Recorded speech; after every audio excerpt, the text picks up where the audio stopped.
उसके बाद है भाषा बिंदु। भाषा बिंदु में संधि, संधि विच्छेद और उनके भेद। उससे पहले हमें थोड़ा देखना है, उसके बाद हम करेंगे संधि। संधि, संधि यानी क्या? संधि यानी क्या? संधि यानी क्या होता है? संधि यानी मेल। संधि यानी मेल। संधि का शाब्दिक अर्थ है मेल या जोड़ना। फिर परिभाषा क्या है? संधि की परिभाषा क्या है? क्या डेफिनेशन?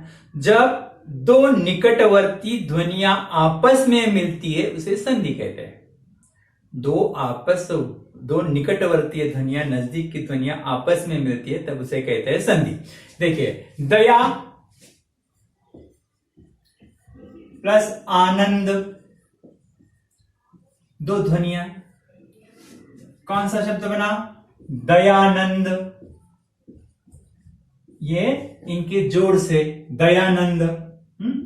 धर्म से जोड़ा अर्थ, धर्मार्थ, धर्मार्थ, इस तरह से। तो अभी आपको पता है विद्या, विद्या प्लस आलय, आलय विद्यालय, है ना? करेक्ट है ना? शास्त्रो, शास्त्र प्लस अर्थो, शास्त्रार्थो, शास्त्रार्थो, इस तरह से। अभी संधि के प्रकार, संधि के 3 प्रकार है। इन डिटेल में आपको ज्यादा प्रकार नहीं, सिर्फ 3 ही प्रकार आपको याद रखने हैं। 3 प्रकार यानी स्वर संधि, स्वर संधि, स्वर संधि। दूसरा है व्यंजन संधि,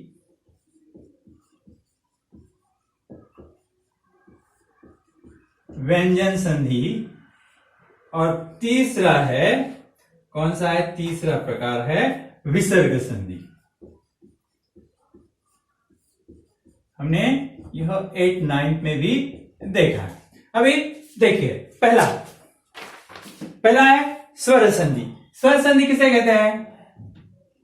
पास पास आने वाले दो स्वरों के मेल से होने वाला परिवर्तन स्वर संधि कहते हैं।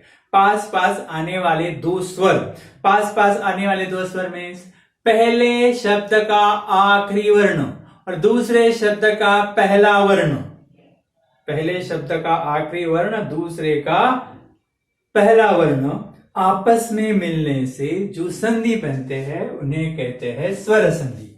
देखिए, महात्मा, महात्मा, देखेंगे हम, महा प्लस आत्मा।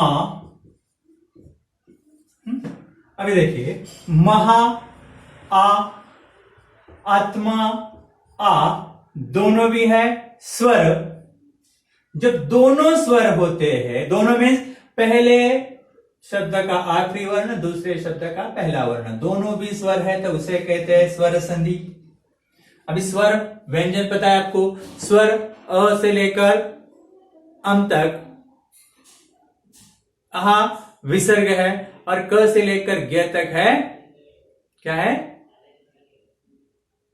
क्या है? क्या है? स्वर ग से लेकर ज्ञ तक क्या कहते हैं उसे? व्यंजन। तो देखिए, दोनों भी शब्द बना महात्मा।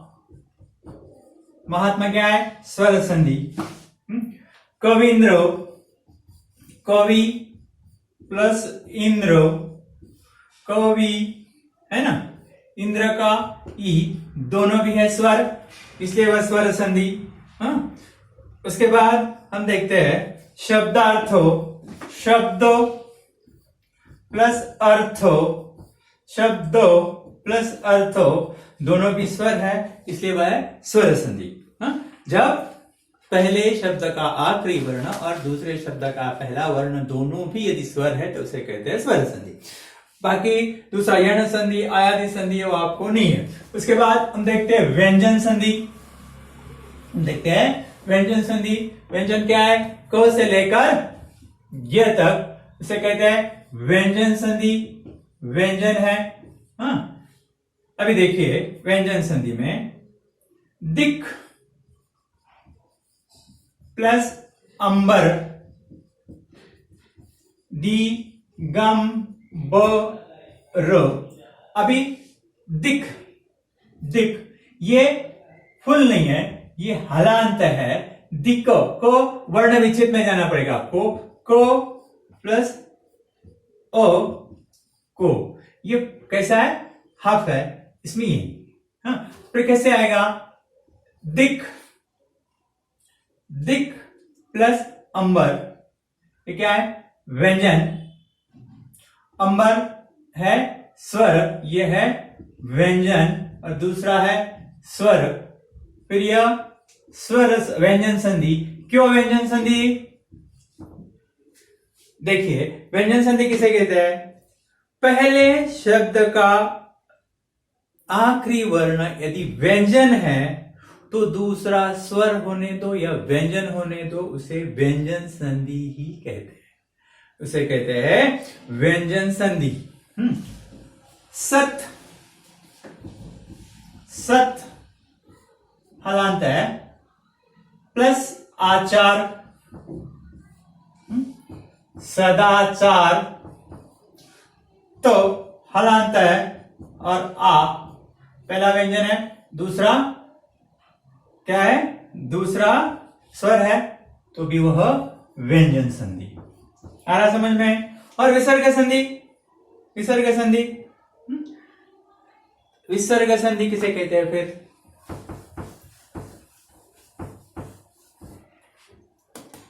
विसर्ग संधि किसे कहते हैं? विसर्ग।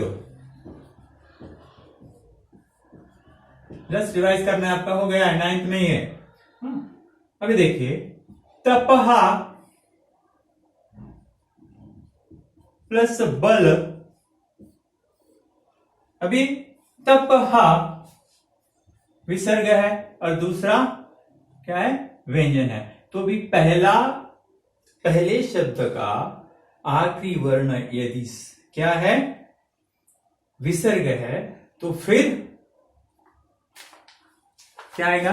ध्यान में रखो, विसर्ग के बाद यानी पहले शब्द का आखिरी वर्ण यदि विसर्ग है, फिर दूसरे वर्ण का पहला वर्ण वह स्वर हो या व्यंजन हो, उसे विसर्ग संधि ही कहलाते हैं।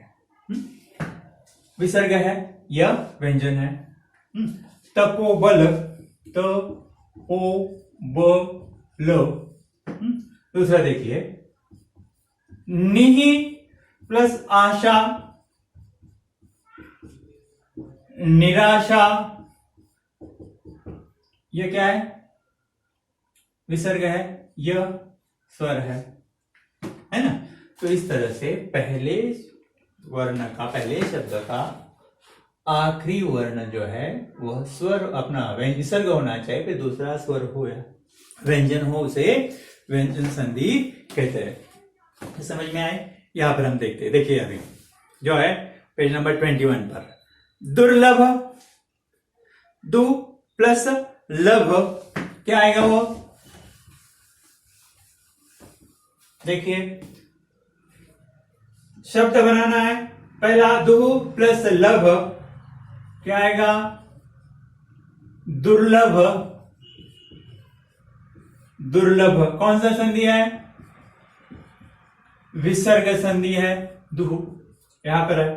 दूसरा है महात्मा, महा प्लस आत्मा, महात्मा कौन सा संधि है? स्वर संधि है। अन प्लस आसक्त, अनासक्त, अनासक्त कौन सा संधि है? स्वर संधि है। उसके बाद अंतः चेतना, क्या आएगा? अंतर चेतना विसर्ग है। विसर्ग संधि है। उसके बाद समतोष, संतोष व्यंजन संधि है। संतोष। सदा एव क्या आएगा? सदैव कौन सा संधि है? स्वर संधि है। अभी देखिए यहां पर शब्द दिए है, उनके विच्छेद करने हैं, शब्दों के विच्छेद करने हैं। कैसे? सज्जन, सत प्लस जन कौन सा संधि है? व्यंजन संधि है ना। नमस्ते, बोलो, नमः प्लस ते कौन सा संधि है? विसर्ग संधि है ना। स्वागत, सु प्लस आगत, सु प्लस आगत कौन सा संधि है? स्वर। दिग्दर्शक, दिक प्लस दर्शक व्यंजन है, क हलांत है, व्यंजन संधि। यद्यपि, यदि प्लस अपि कौन सा संधि है? स्वर संधि है। दुस्साहस, दुह प्लस साहस विसर्ग। इस तरह से हमने संधि देखे है। और नेक्स्ट जो है वो आपको करना है दिग्गज, दिक प्लस गज व्यंजन। सप्ताह, सप्त प्लस अह स्वर संधि है। निश्चल, निहि प्लस चल विसर्ग संधि है। भानुदय, भानु प्लस उदय स्वर संधि है। निस्संदेह, निहि प्लस संदेह विसर्ग संधि है। सूर्यास्त, सूर्य प्लस अस्त स्वर संधि है। इस तरह हमने संधि छोटा सा चैप्टर भी यहां पर खत्म किया है। Thank you.